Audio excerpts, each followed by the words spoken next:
Okay, I am hoping that everyone will get a chance to practice their expanding and factoring, all the different kinds of factoring.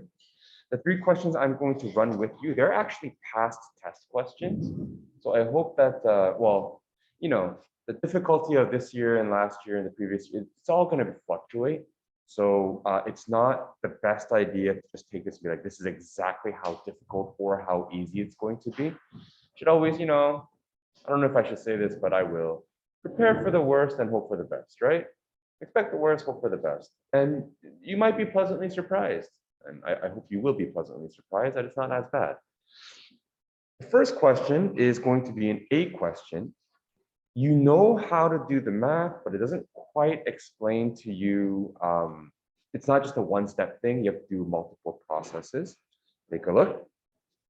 Here's an L shape. I could have thrown it as a word question where this is like a new recreation center or something like that. And it says, what would be the actual length of this edge to that edge? It says, find the missing dimension of the L shape below.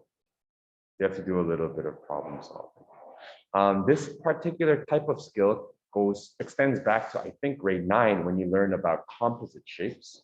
You know that, maybe I should use a little highlighter.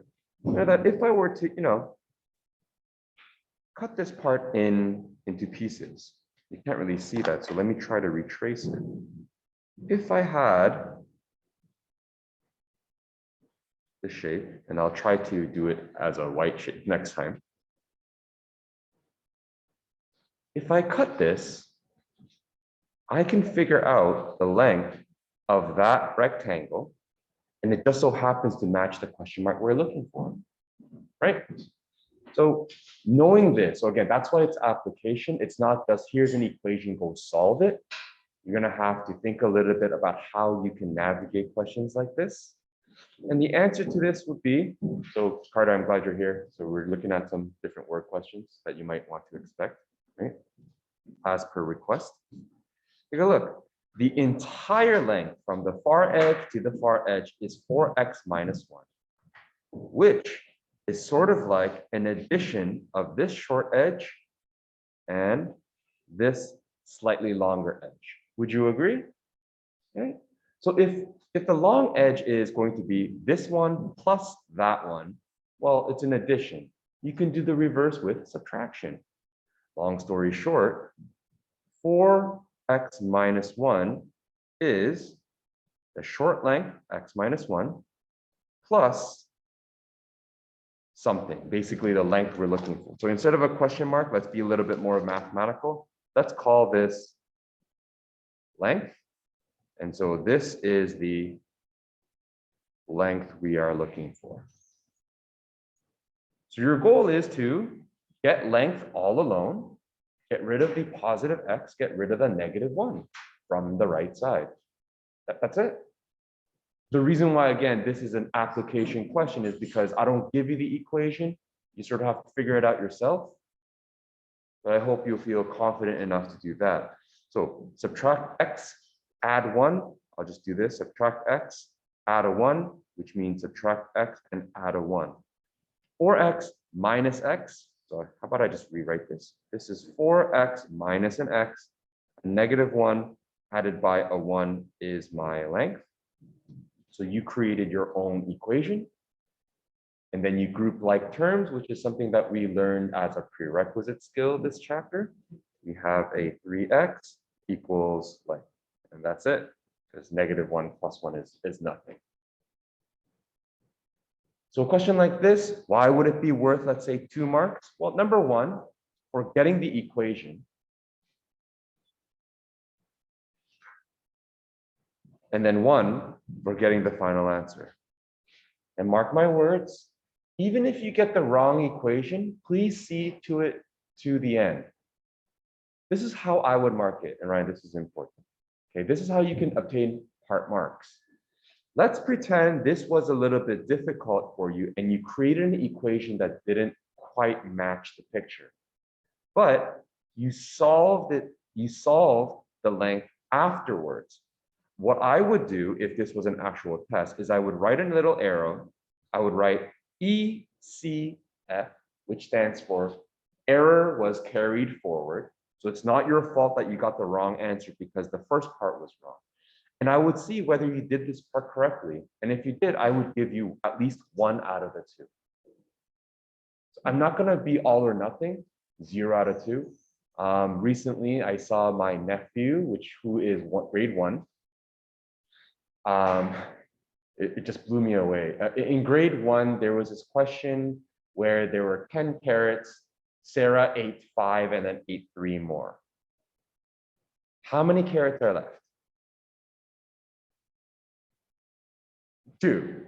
Everyone follow me? Okay, there's a point to this. There were 10 carrots. Sarah ate 5 and then ate 3 more. How many are left? My nephew, rushing things, and he just read the first part of the question, as younger kids tend to do because they rush things. They wrote 10 minus 5 equals 5. Done. Right? Drew a nice picture, wrote an equation, right? 10 minus 5 equals 5, and it had a therefore statement. Out of 4 marks. Guess how many marks he got? 0. And that doesn't make any sense, in my opinion, in my humble opinion. And then you're right now, that's not happening for you, and that shouldn't happen, at least in the high school level. Because his error was not the math, his error was rushing, his error was carelessness. So I don't think penalizing him with 4 out of 4 marks is the right thing to do. Same with you. Let's say you didn't do this part because you had some trouble interpreting images into an equation. That's fine. Take whatever you have and continue it. I will take the mark off here because this translation was incorrect, but I will also take a look at your calculations separately. So do it to the end, no matter what. Okay? I hope I made the point. That's number 3. Any questions about grouping like terms, simplifying? All right, 2 more questions, and then you're free. Number 4, I want you to pay special attention to number 4. This was by far one of the harder questions I've put on a chapter 2 test. Since I'm showing it to you, I'm not putting this on a chapter 2 test, but I'd like to show you anyways. Take a look at the shape. It's a funky looking sign that says pedestrians are crossing. Determine a simplified expression for the total area. What do I mean by the total area? Well, I would need the area of this triangle, and then I would have to add it to the area of that rectangle. Right? So let's think about this approach. It says the total area of the sign. This sign, there is no formula that gives you the area of a house-looking shape. But you do have the area of a regular triangle. You do have the area of a regular rectangle. And so let's solve it. This is a 2-parter. Let's start with the rectangle because it's a little easier. Area of the rectangle, I'm going to do AR for rectangle, is length times width. And translate that. What is length and width of my rectangle?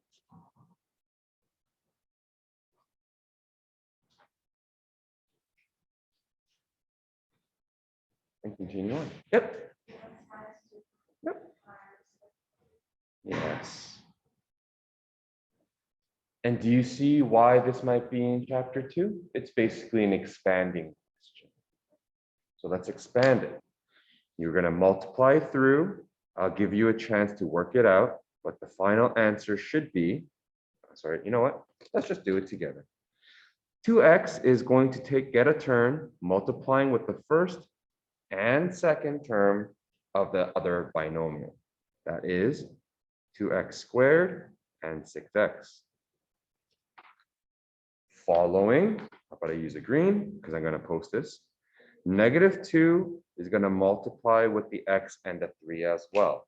Everyone is going to get a turn. So this is -2x minus 6 squared plus 4x minus 6. That is your rectangle. You don't know what that number is, obviously, but that is the expression based on the length and width they gave us. And that being the case, let's move on. Oh, the lighting.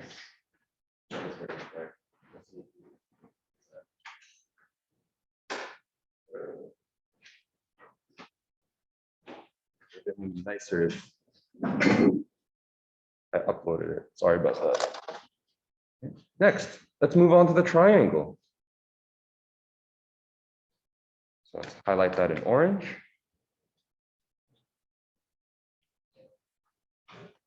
Half or 0.5, whatever floats your boat, but half is better, is multiplied by the base and the height. Look carefully. Yep.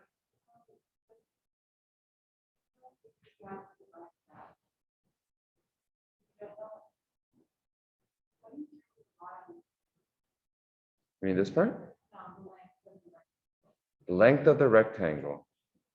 Well, this is 2x minus 2, this part?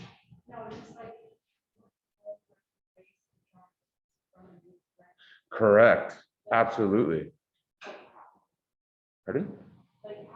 How? Well, this is the logical progression. If the length of the base here is 2x minus 2, then I would assume the length of this rectangle here is also 2x minus 2 because everything is 90 degrees.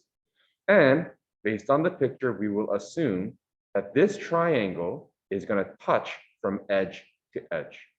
So the base of that orange triangle will be actually the same length as the length of the rectangle. Oh, absolutely. So right now, being the base, we will put in half times base, which is 2x minus 2. And then the height of this triangle is given to you as x plus 2. There. Half base times height.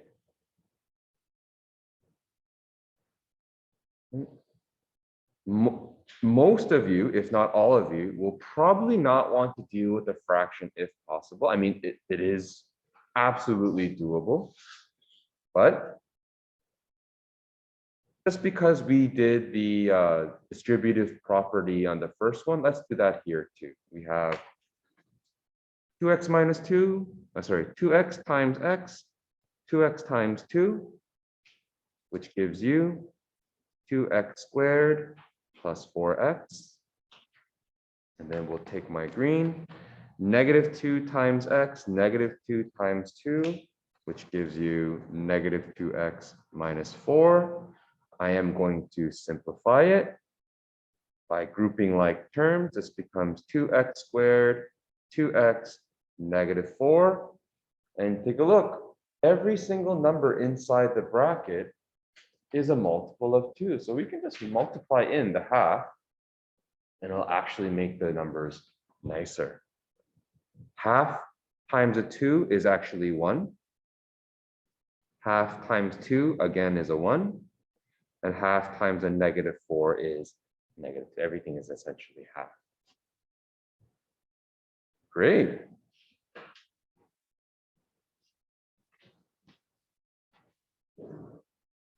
Which brings us to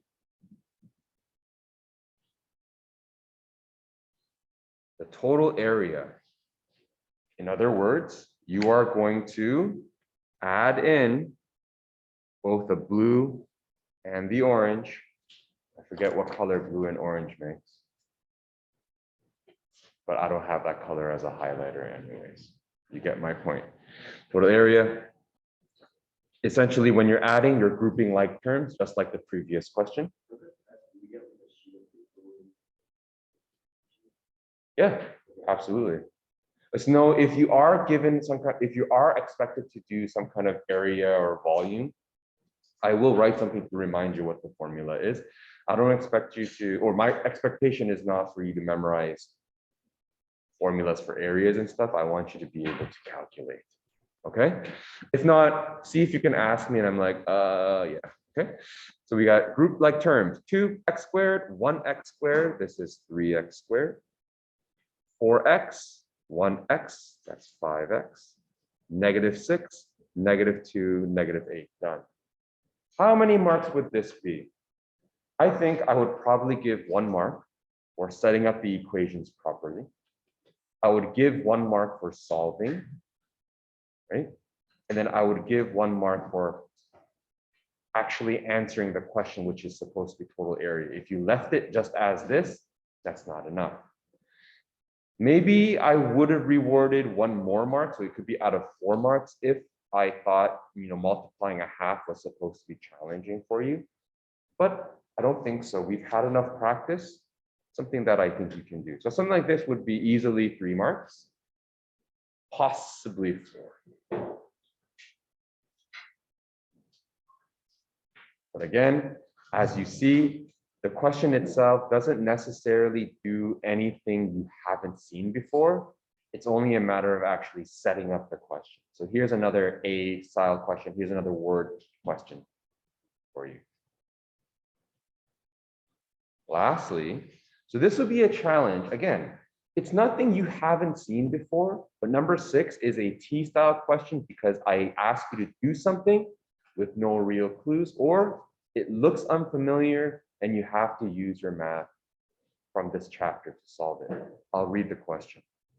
The volume of a rectangular prism is given as, whoa, x to the cube, x to the power of 3, x squared, and then something x. Haven't really seen x to the power of 3 before, but it gives you some direction. Fully factor the expression to determine the part's length, width, and height. So let's do it. So pretend this was a test. Some of you might freeze at first, but look carefully. It says to fully factor. What is something you can factor out right away? So don't freak out, just look at it and approach it and be like, okay, the question did say factor. Let's see what I can do. Yeah? Yeah. Every single one of these can be divided by an x. You can divide an x out. And when you do, you might be pleasantly surprised. What do you notice about the remaining trinomial? Yeah. Yeah, it's a simple trinomial and you can factor it. So just take your time, look at it, slowly unpackage it. 2 numbers that multiply to 27 but add to a 12 is going to be a 9 and a 3. So judging from this, assuming the x value is a positive, what are the likely length, width, and height? I think maybe the length is longest, the width, I guess it's second longest, and the height is third. So we can say the length, how about I do a therefore? The length might be x plus 9 because it appears to be longest. Width maybe is x plus 3, and the height is x. That's it. So again, it might seem hard at first, but how many steps did you actually take? Really just 2. So something like this, as hard as it might look at first, is only just 2 marks. There's always some kind of trick to it. So I hope that you won't be freaked out and really give it a shot.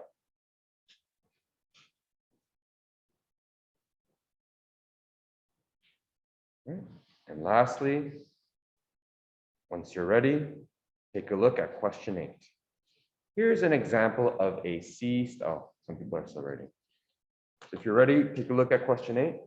A grade 12 student has struggled and successfully factored the expression x to the power of 4 minus 81 into those 2 binomials. Is it done? Yes or no, and why? And then just explain. Okay, once again, x to the power of 4 is something you will probably run into in grade 12. Not because you need to know how to graph it right away, but you're basically taught a pattern. So don't freak out if you ever go in that direction. X to the power 4 minus 81 is to factor these two successfully. And you can assume that this is correct. Am I done? Or is the student done? Explain yes or no. And if not, just continue. Yep.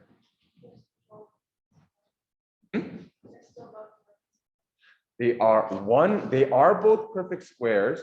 One of them can be factor, one of them cannot. Which one am I trying to point your eyes to? Yeah. The other one.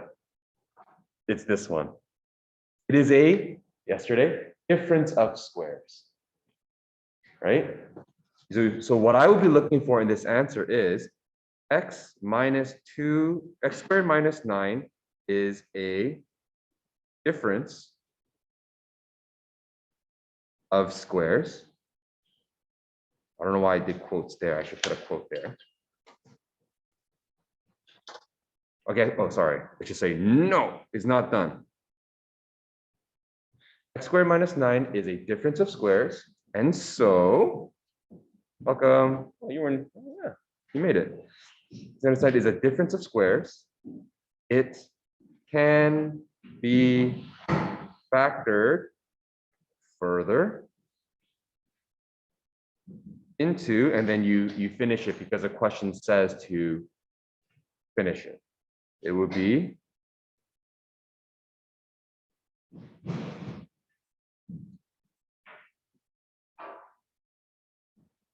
and it basically shows your skills. If you remember last class, a difference of squares means what are the two things that multiply to x squared? X and x. What are the two numbers that multiply to 9? 3 and 3. And then plus, minus, done. Okay. So this part might be a little fresh to you, the difference of squares, because we only looked at that yesterday. So as a hint, take a look at 2.5 special cases, because that's where it's from, if you're confused.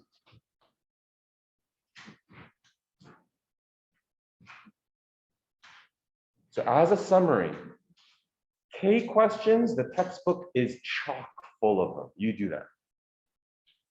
But for you, your A, T, and C, there's still going to be questions on that. My recommendation is be very comfortable with geometry, being able to use shapes and translate them into polynomials like this and expand and factor. See how I can use geometry to factor, right?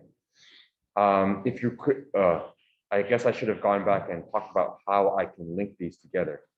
Remember that the volume is length times width times height. And if you take a look at this expression, it's something times something times something. It's very similar to length times width times height. That's where I made the connection. Every single one of these brackets equals a dimension. That's all. That's pretty much it. Yes. Pardon? You're right. If I were to be absolutely like, I guess like black and white about it, right? If I was like, hey, you wrote length first and X comes first, isn't X the length? You can argue that for sure. However, two things.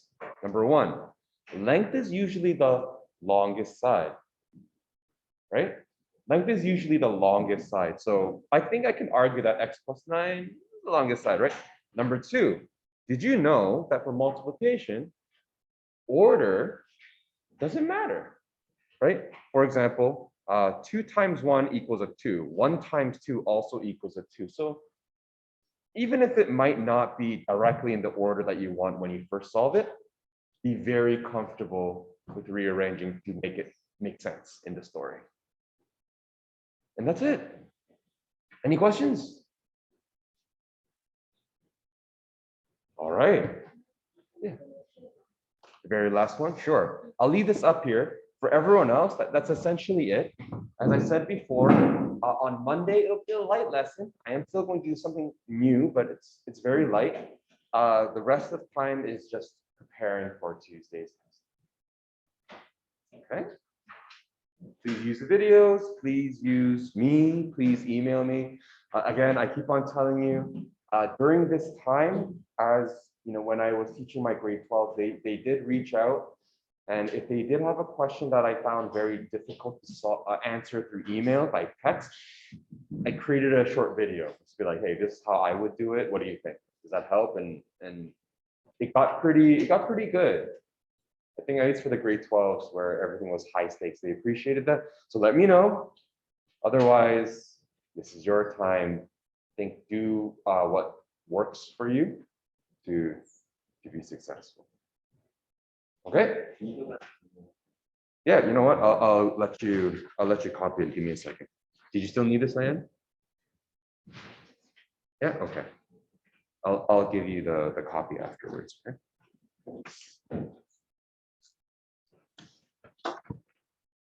And that's it.